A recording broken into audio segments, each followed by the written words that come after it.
दोस्तों, हम इस क्लास में 1786 का अमेंडिंग एक्ट देखेंगे, जिसे संशोधन अधिनियम कहा जाता है। इसके पहले हम लोगों ने 1773 का रेगुलेटिंग एक्ट समझ लिया है। उसके बाद जो है 1784 का पिट्स इंडिया एक्ट डिटेल में हम लोगों ने उसे देखा है। अब इस क्लास में हम 1786 का जो अमेंडिंग एक्ट देखेंगे, इसमें हम देखेंगे कि लॉर्ड कॉर्नवालिस को गवर्नर जनरल और कमांडर इन चीफ दोनों की शक्तियां दी गई थी। क्यों ऐसा किया गया, क्या उद्देश्य था। इसके बाद हम इसी क्लास में 1793 का चार्टर एक्ट भी देखेंगे। इसमें जो है कंपनी का जो एकाधिकार था उसको 20 वर्षों के लिए बढ़ाया गया। इसको हम डिटेल में देखेंगे। बोर्ड ऑफ कंट्रोल जो थी उसके लिए जो है जो वेतन था वो जो है भारतीय रेवेन्यू से, भारतीय राजस्व से दिया जाने लगा। तो ये सब देखेंगे। उसके बाद अंत में हम कुछ इंपॉर्टेंट फैक्ट देखेंगे जो आपके एग्जाम के लिए बहुत ही ज़रूरी है। तो चलिए हम स्टार्ट करते हैं 1786 का संशोधन अधिनियम यानी अमेंडिंग एक्ट 1786। देखिए यह अधिनियम कब पारित किया गया, 1786 में। और इसको संशोधन अधिनियम क्यों कहा जाता है, क्योंकि ये पिट्स इंडिया एक्ट जो आया था उसी का संशोधन रूप है, इसीलिए इसे संशोधन अधिनियम कहा जाता है। यह अधिनियम स्पेशली लॉर्ड कॉर्नवालिस के लिए लाया गया था। क्यों? देखिए लॉर्ड कॉर्नवालिस अमेरिका के साथ युद्ध कर चुका है, अमेरिका में सेनापति के रूप में काम कर चुका है और युद्ध हार चुका था। 19 अक्टूबर 1781 ईस्वी में यॉर्क टाउन में, अमेरिका के यॉर्क टाउन में यह जो है वहाँ युद्ध हार गया था। समझ रहे हैं। और अब आप सोच रहे होंगे कि भाई युद्ध हारने के बाद इसे गवर्नर जनरल भारत का क्यों बनाया गया, ये हारा हुआ व्यक्ति है। सही बात तो ये है कि यह युद्ध हार गया था, लेकिन गलती इसकी नहीं थी। जो ब्रिटेन की नेवी थी वह जो है सही समय पर रसद या जो सामग्री है वो पहुंचा नहीं पाई थी, इसकी वजह से हार गया था। तो इसकी जिम्मेदारी नहीं थी। दूसरी बात ये जो है एक रॉयल फैमिली से था, लॉर्ड कॉर्नवालिस। और उस समय जो इंग्लैंड का राजा था जॉर्ज तृतीय। कौन था राजा? किंग जॉर्ज तृतीय। याद रखिएगा आप। जॉर्ज तृतीय का जो है लॉर्ड कॉर्नवालिस अच्छा मित्र था। और अंग्रेजों को डर था कि जिस तरह अमेरिका जो है हाथ से निकल गया, उसी तरह कहीं भारत भी हाथ से न निकल जाए। तो एक ऐसे व्यक्ति को नियुक्त करना चाहते थे वो लोग कि जो रॉयल फैमिली से हो, जो भ्रष्ट न हो, जो ठीक व्यक्ति हो। तो लॉर्ड कॉर्नवालिस उसमें फिट बैठता था, इसलिए उसे जो है गवर्नर जनरल की बात सोची गई। अब लॉर्ड कॉर्नवालिस गवर्नर जनरल बनने के लिए तैयार तो हो गया, लेकिन उसने कहा कि नहीं, हम ऐसे नहीं बनेंगे। हमें जो है कमांडर इन चीफ का भी पोस्ट चाहिए, और काउंसिल का जो निर्णय है उसको ओवररीड करने की शक्ति मिलनी चाहिए, तभी तो हम गवर्नर जनरल का पद स्वीकार करेंगे। यहाँ पर देखिए लॉर्ड कॉर्नवालिस से संबंध, यह अधिनियम विशेष रूप से लॉर्ड कॉर्नवालिस की मांगों को स्वीकार करने के लिए लाया गया था। यानी स्पेशली जो है लॉर्ड कॉर्नवालिस को गवर्नर जनरल बनाना था और उसकी बातों को माना गया, और वही बातें इस अधिनियम में लिख के दे दी गई। तो यही है 1786 का संशोधन अधिनियम। अब देखें क्या उसकी मांगे थी और उसे क्या मिला। ठीक। तो देखें यहाँ पर इसका मुख्य उद्देश्य क्या था, कॉर्नवालिस की शर्तों को स्वीकार करना, उन्हें भारत का गवर्नर जनरल नियुक्त करना और कानूनी मान्यता देना।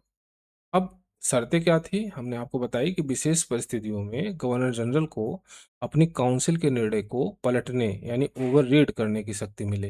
ये जो है कॉर्नवालिस चाहता था।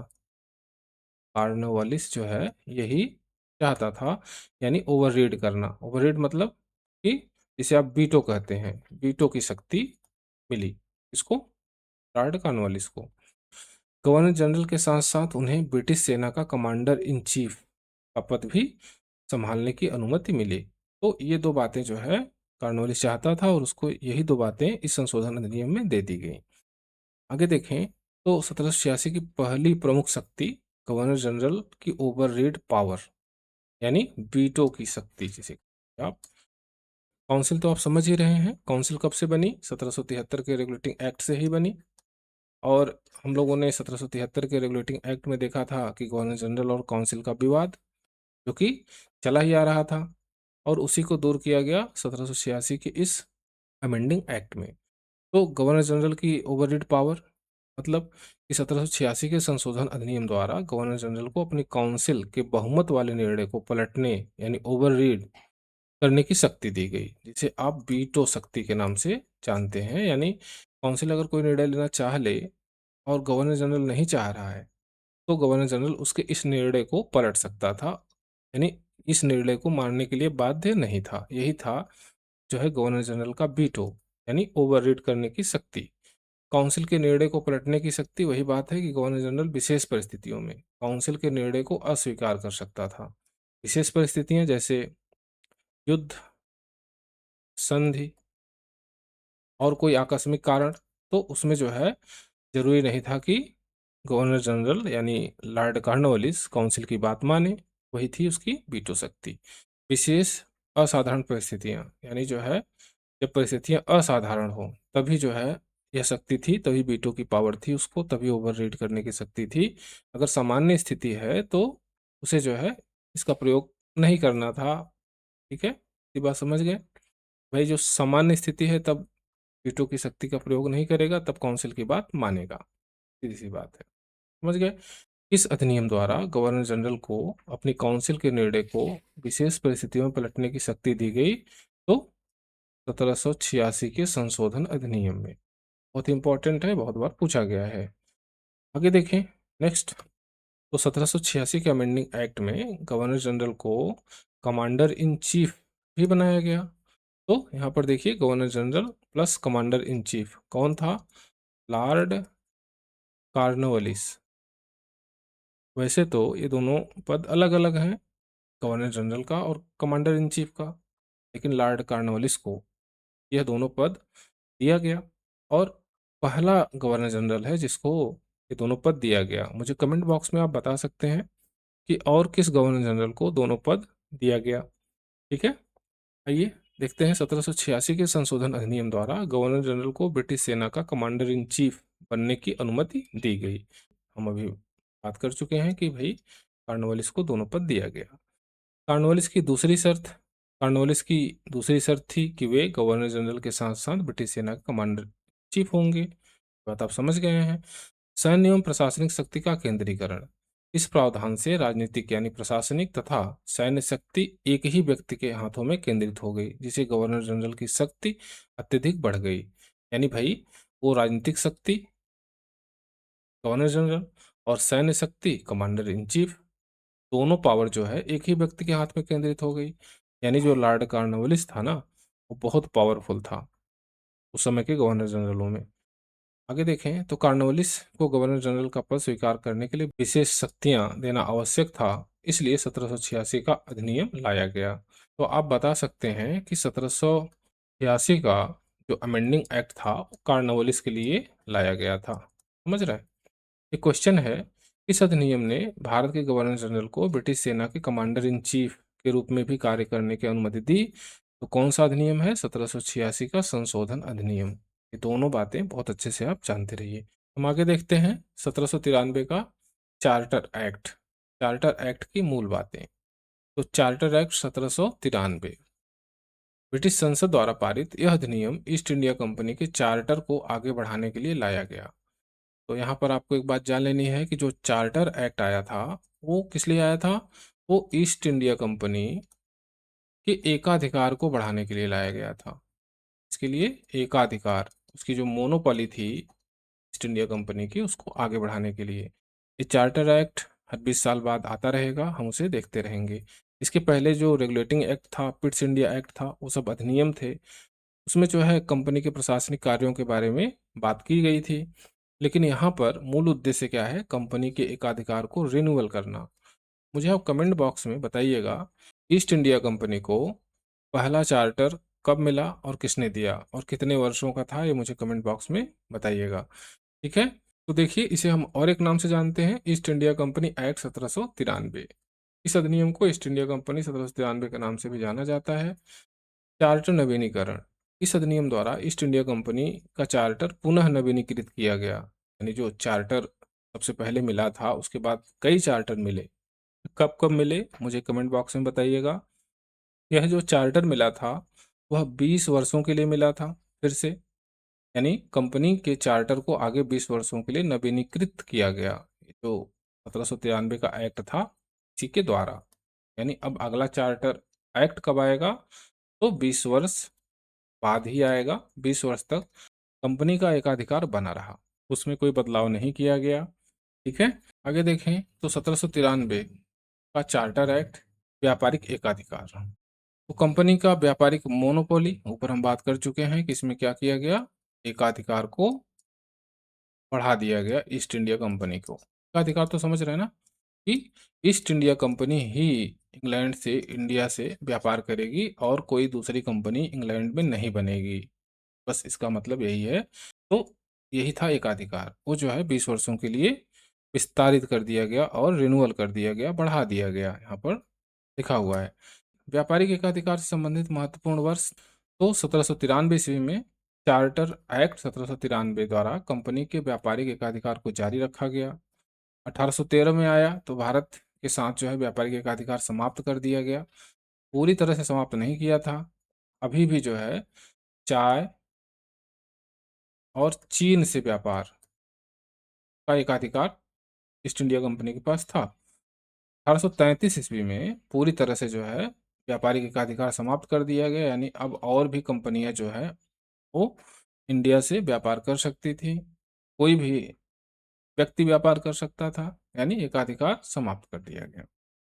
आगे देखें तो 1793 ओवर रेट पावर, 1786 की शक्ति, जो शक्ति 1786 के अमेंडिंग एक्ट में लॉर्ड कॉर्नवालिस को मिली थी। क्या मिली थी?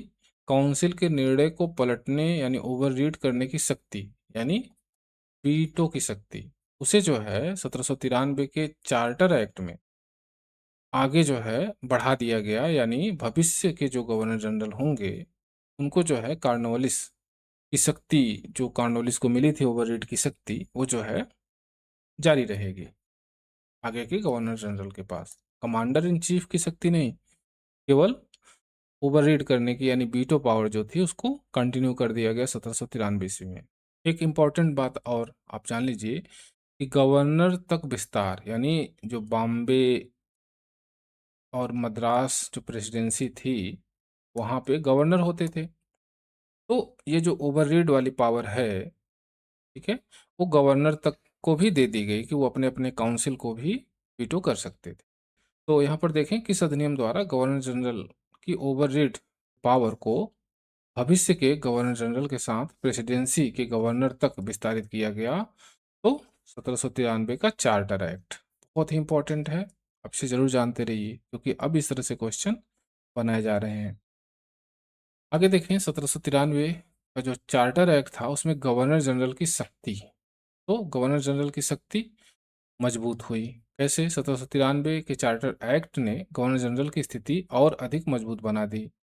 महत्वपूर्ण तथ्य में देखें, इस अधिनियम ने सभी अधीनस्थ प्रेसिडेंसियों को गवर्नर जनरल के अधीन कर दिया और केंद्रीय नियंत्रण सुदृढ़ कर दिया।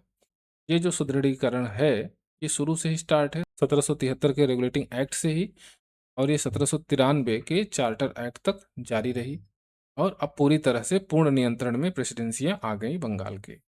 देखिए यहाँ पे बॉम्बे पर नियंत्रण, यानी 1793 के चार्टर एक्ट द्वारा बाद में बॉम्बे प्रेसिडेंसी के गवर्नर जनरल का प्रत्यक्ष नियंत्रण स्थापित किया गया, यानी अब प्रत्यक्ष नियंत्रण हो गया, अब कोई जो है अलग नहीं रहा। मद्रास पर भी नियंत्रण उसी तरह हो गया गवर्नर जनरल का। अधीनस्थ प्रेसिडेंसियों पर केंद्रीय नियंत्रण, तो एकदम जो है केंद्रीय नियंत्रण स्थापित कर दिया गया, एकदम सुनिश्चितता स्थापित कर दी गई। कब? 1793 के चार्टर एक्ट द्वारा।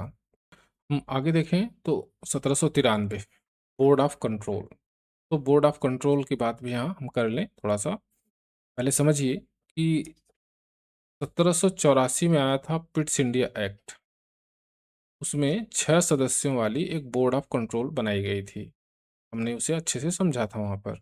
और यह बोर्ड ऑफ कंट्रोल इंग्लैंड सरकार के अधीन काम करता था और संपूर्ण नियंत्रण बोर्ड ऑफ कंट्रोल का ही हो गया था लगभग लगभग। तो 1784 के पिट्स इंडिया एक्ट के तहत ब्रिटिश सरकार द्वारा बोर्ड ऑफ कंट्रोल की स्थापना की गई थी, समझ गए। अब समस्या ये थी कि उस समय बोर्ड ऑफ कंट्रोल के जो 6 मेंबर थे उसको जो है वेतन देने की बात नहीं कही गई थी, यानी वेतन उसको वहीं की संसद, चूंकि वो कैबिनेट मिनिस्टर हुआ करते थे तो उनको जो वेतन मिलता था वही था। यहाँ पर इस बोर्ड ऑफ कंट्रोल के सदस्यों को वेतन देने की बात हुई। तो बोर्ड ऑफ कंट्रोल के सदस्यों को वेतन और भत्ते की व्यवस्था कब की गई? 1793 ईस्वी में। ठीक, इसमें कोई दिक्कत नहीं है भाई, उनको वेतन एक्स्ट्रा मिलना चाहिए क्योंकि वो एक्स्ट्रा काम कर रहे हैं। कर्मचारियों के खर्च, इसके अंतर्गत नियुक्त कर्मचारियों के खर्च भी शामिल थे। यानी इस 1793 के चार्टर एक्ट में जो कर्मचारी के खर्च हैं उसको भी शामिल किया गया। अब इम्पोर्टेंट क्या है? इम्पोर्टेंट ये है कि ये सभी खर्च, यानी बोर्ड ऑफ कंट्रोल के और कर्मचारियों के खर्च को इंडियन रेवेन्यू से भुगतान करना था, यानी भारतीय राजस्व से भुगतान करना था। इससे भारतीय राजस्व से, बड़ा इंपॉर्टेंट है, आपसे पूछा जा सकता है कि बोर्ड ऑफ कंट्रोल को भारतीय राजस्व से भुगतान कब स्टार्ट किया गया? तो कब स्टार्ट किया गया? 1793 के चार्टर एक्ट से। समझ गए? यहाँ पर देखिए, बोर्ड ऑफ कंट्रोल के सदस्यों के वेतन और कर्मचारियों के खर्च का भुगतान इंडियन रेवेन्यू, भारतीय राजस्व से किया जाने लगा। कब से? 1793 से। यहाँ पर एक तथ्य है, बोर्ड ऑफ कंट्रोल के सदस्यों के वेतन तथा कर्मचारियों के खर्च का भुगतान भारतीय राजस्व से किया जाता था। कब से? तो 1793 ईस्वी से। समझ गए? यानी ब्रिटिश ट्रेजरी, यानी ब्रिटिश खजाना से भुगतान नहीं किया जाता था। बात को आप जानते रहिए, बड़ा इंपॉर्टेंट है ये। आगे देखें नेक्स्ट। तो 1793 के अन्य महत्वपूर्ण प्रावधान, कमांडर इन चीफ संबंधी प्रावधान। तो 1793 का जो चार्टर एक्ट था में कमांडर इन चीफ को गवर्नर जनरल की काउंसिल का सदस्य बनाया गया। इससे सैन्य और प्रशासनिक कार्यों के बीच समन्वय स्थापित हुआ। काउंसिल की सदस्यता, गवर्नर जनरल की काउंसिल में सदस्यों की संख्या निर्धारित की गई। कितनी थी? तो 3 थी, प्लस एक गवर्नर जनरल, तो हो गए 4। वही जो ब्रिटिश इंडिया एक्ट में था वही संख्या थी, यहाँ पर लिखा हुआ है 4, गवर्नर जनरल सहित। अब बहुत इंपॉर्टेंट है एक वाइस प्रेसिडेंट की व्यवस्था करना, कि गवर्नर जनरल की अनुपस्थिति में काउंसिल के सदस्यों में से एक को वाइस प्रेसिडेंस नियुक्त करने की व्यवस्था की गई। कब से की गई? 1793 के चार्टर एक्ट से। जैसे मान लेते हैं कि गवर्नर जनरल बम्बई गया है, मद्रास गया है, बंगाल में नहीं है, तो उस समय गवर्नर जनरल का काम कौन करेगा? वाइस प्रेसिडेंट करेगा। ये बात समझ गए? और एक बहुत इंपॉर्टेंट बात यह है कि कंपनी डिविडेंड जो 10% कर दिया गया। कंपनी अपने निवेशकों को लाभांश, यानी जो शेयर धारक थे कंपनी में, वो जो लाभांश था, वो जो प्रॉफिट था, उसकी सीमा 10% निर्धारित कर दी गई। यानी 10% तक जो है ये अपना शेयर धारकों को लाभांश दे सकते थे ईस्ट इंडिया कंपनी के लोग। समझ रहे हैं? आगे चल के ये 10.5% हो गया था फिलहाल, लेकिन आप 10% जानते रहिए, ये 1793 के चार्टर एक्ट में ये बात कही गई थी। इससे कंपनी के वित्तीय संचालन पर नियंत्रण सुनिश्चित किया गया। बातें भी है। क्राउन के बिहाफ पर सत्ता, कंपनी के सभी कार्य अब क्राउन यानी ब्रिटिश सम्राट के बिहाफ पर किए जाने लगे। कंपनी की शक्तियां अब ब्रिटिश सरकार के प्रत्यक्ष नियंत्रण और उत्तरदायित्व के अधीन आ गईं। समझ गए? हम आगे देख लें परीक्षा में पूछे जाने वाले योग्य बिंदु। तो यहाँ पर ओवररीड पावर का विस्तार 1793 में किया गया। ओवररीड पावर आप समझ ही गए होंगे, वीटो पावर। उसके बाद कंपनी मोनोपोली यानी एकाधिकार, एकाधिकार जो है वो 20 वर्षों के लिए बढ़ा दिया गया। कब बढ़ाया गया? 1793 के चार्टर एक्ट से। ईस्ट इंडिया कंपनी एक्ट 1793, इसको जो है ईस्ट इंडिया कंपनी एक्ट भी कहा जाता है। बात भी आप जानते रहिए। यहाँ पर कुछ महत्वपूर्ण बिंदु दिए गए हैं, इसको जो है देख लीजिए। 1786 में गवर्नर जनरल को सीमित ओवररीड पावर मिली थी। सीमित मतलब कि विशेष परिस्थितियों में। 1793 के अधिनियम द्वारा इस शक्ति का विस्तार किया गया, यानी इसे कंटिन्यू कर दिया गया। गवर्नर जनरल अब अधिक परिस्थितियों में काउंसिल के निर्णय को निरस्त कर सकता था, इसकी पावर को और थोड़ा सा बढ़ा दिया गया। इससे गवर्नर जनरल की शक्ति और अधिक बढ़ गई। तो आगे इसे जो है कंटिन्यू किया गया, जो वीटो पावर था यानी ओवररीड करने का जो पावर था उसे कंटिन्यू किया गया। आगे देखें तो 1793 के अधिनियम द्वारा कंपनी के व्यापारिक एकाधिकार को 20 वर्षों तक बढ़ा दिया गया। एक एकाधिकार यानी चाइना को छोड़कर भारत में कंपनी के व्यापार पर लागू था। यानी जो है 20 वर्ष वाला एकाधिकार, चाइना को छोड़ दीजिए, वो जो है कंटिन्यू चलता ही रहेगा, उसकी बात नहीं हो रही यहाँ पर। इससे कंपनी का व्यापारिक नियंत्रण और मजबूत हुआ। महत्वपूर्ण बिंदु में देखें तो 1793 का अधिनियम ईस्ट इंडिया कंपनी एक्ट 1793 कहलाता था, यानी इसका एक नाम और है, क्या है? East India company act. इसे प्रायः चार्टर एक्ट 1793 भी कहा जाता है, तो दोनों नाम इसी का है।